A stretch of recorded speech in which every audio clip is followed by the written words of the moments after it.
Aam Aadmi party ఉద్దేశం ఉంటే కలిసిపోయేవాళ్ళుగా, కలిసిపోతే ఇంకా డేంజర్ కదా. కలిసిపోతే అప్పుడు బైలాటరల్ ఫైట్ లో అసలు ఇంకా చాలా స్పీడ్ గా భారతీయ జనతా పార్టీ ముందుకెళ్తుంది. ఎందుకంటే నంబర్స్ అట్లా లేవు. నేను ఒక్క మాట అంటే numbers you can adjust A+B అట్లా ఉండదు కదా బ్రదర్.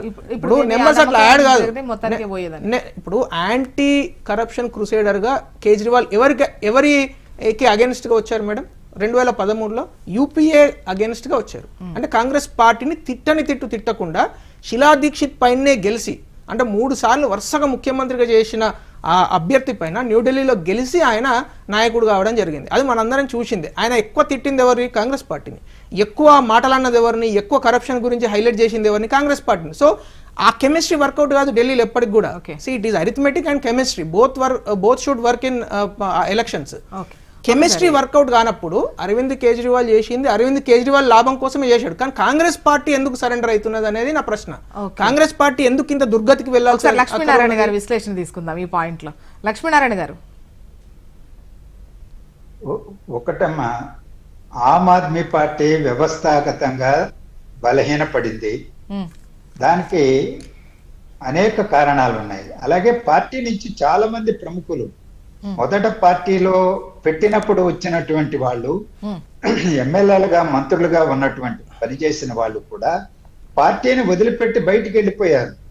అది బీజేపీలో చేరారు, రకరకాలుగా వెళ్ళిపోయారు. నాయకుడు దొంగ అయితే ఏం చేస్తారు సార్? మారకుంటే దొంగని మీరు అట్లా అట్రిబ్యూట్ చేయొద్దులేండి. ప్రజలే చెప్పారు తప్పండి, అది తప్పండి. మీరు దొంగని ఇప్పటికి 4 సార్లు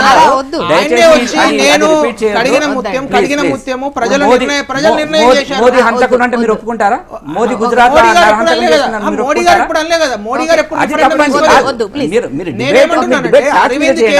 అరవింద్ కేజ్రీవాల్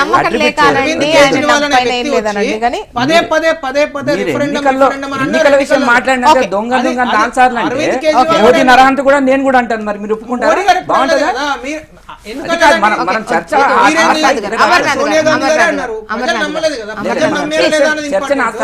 లక్ష్మీనారాయణ గారు, మాటల వల్ల ప్రయోజనం లేదమ్మా. ఎందుకంటే ఢిల్లీ ప్రజలు వాళ్ళు ఓటు హక్కు వినియోగించుకున్నారు. విజ్ఞతతోనే వాళ్ళు ఓటేశారు. ఇవాళ వాళ్ళ విజ్ఞతతో వేసిన ఓటును గౌరవించాలి. ఒకటి, ఇవాళ ఇంత బ్యాటిల్ తర్వాత కూడా వాళ్ళకు 43% ఓట్లు వచ్చినాయి ఆమ్ ఆద్మీ పార్టీకి. అంటే ప్రజలు ఏ విధంగా తీర్పిచ్చినట్టు అనుకోవాలి? కాంగ్రెస్ పార్టీ వ్యవస్థాగతంగా బలహీనంగా ఉంది, కానీ దాదాపు 7% ఓట్లు ఇచ్చారు. ఇద్దరు కలిస్తే 50% ఓట్లు. నేను అదే ఎంఫసైజ్ చేస్తున్నా. అంటే ప్రజల తీర్పు, ప్రజలందరూ మెజారిటీ ప్రజలు బీజేపీ వైపున ఉంటే సీట్లు రావచ్చు, అది వేరు. ఓట్లు చీలిపోవడం వల్ల 48% ఓట్లతోనే అత్యధిక సీట్లు సంపాదించుకుంటా ఉంది. అది మన భారతదేశంలో ఉన్న ప్రజాస్వామ్యం. దామాషా ఎన్నికల విధానం కాదు కదా. అందువల్ల ఒక్క ఓటు అదనంగా వచ్చినా గెలుస్తారు ఆ పర్టికులర్ నియోజకవర్గం.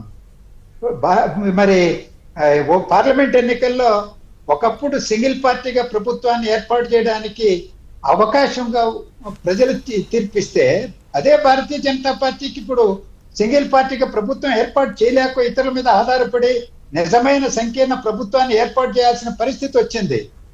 ఈ 2024 ఎన్నికల తర్వాత స్వభావంలోనే మార్పు వచ్చింది. భారతీయ జనతా పార్టీ నాయకత్వం, మోడీ గారి నాయకత్వంలో ఈరోజు విధానాలు అమలు చేయడంలో, తీసుకోవడంలో ఒకప్పుడు ఖాతరు చేసేవాళ్ళు కాదు భాగస్వామ్య పార్టీల్ని. పేరుకే ఎన్డీఏ కూటమి, కానీ ఇప్పుడు అలా లేదే. ఇతరుల మీద ఆధారపడి ఉన్నారే. మరి ప్రజలు విజ్ఞతను మనం గౌరవిస్తామా, లేకపోతే తృణీకార భావంతో చూస్తామా?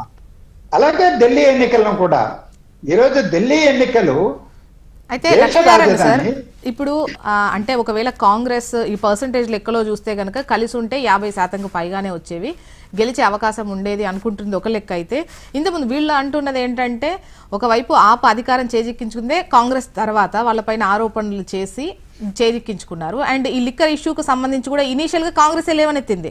అక్కడ లోకల్ నేతలంతా కూడా వాళ్ళే ఇష్యూను బయటకు తీసి ఎల్జీకి చెప్పడము, కంప్లైంట్ చేయడము, ఒక విధంగా స్టార్ట్ అయిందే వాళ్ళ దగ్గర. ఆ తర్వాత దాన్ని అటు బీజేపీ పెద్ద చేసిన తర్వాత విషయం. సో అలాంటప్పుడు ఇంకా జనాలు ఎలా నమ్ముతారు? అప్పుడు ఇంకింత మరింత బీజేపీకి లాభపడేదని బీజేపీ వాళ్ళు వ్యక్తం చేస్తున్నారు, ఇక్కడ డ్యామేజ్ అయ్యేది అని చెప్పేసి ఆపు వ్యక్తం చేస్తోంది. కన్ఫ్యూజింగ్. అలాంటి ఆంతరింగిక